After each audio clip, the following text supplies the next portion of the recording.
Après avoir visionné cette capsule vidéo, vous serez capable de déterminer graphiquement la constante de temps d'un système du premier ordre à partir de sa réponse à un échelon.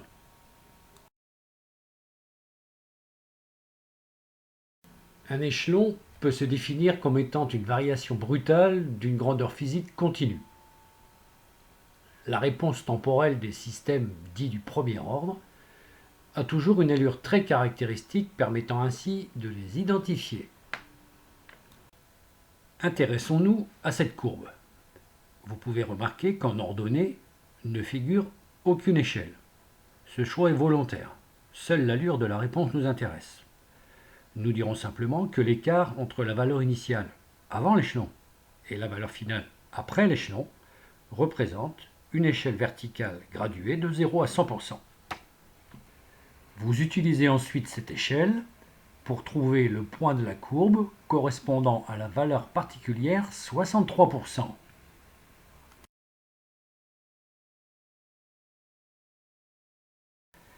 Il vous suffit maintenant de placer sur l'axe des temps l'intervalle se situant entre le début du phénomène et le point que vous venez de trouver.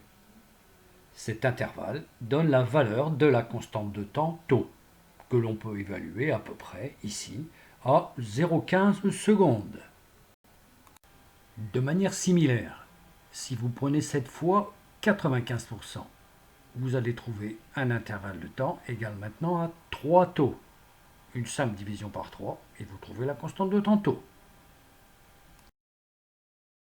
Si vous tracez la tangente à la courbe au début du phénomène, vous constatez que son intersection avec l'horizontale située à 100% permet également de trouver la constante de temps. Cependant, je déconseille personnellement cette méthode car elle est moins précise. Ce type de réponse peut également être rencontré. Pensez simplement à inverser le sens de lecture. Et surtout, ne pas oublier d'identifier la réponse pour pouvoir appliquer les méthodes précédemment décrites. Je vous remercie pour votre écoute.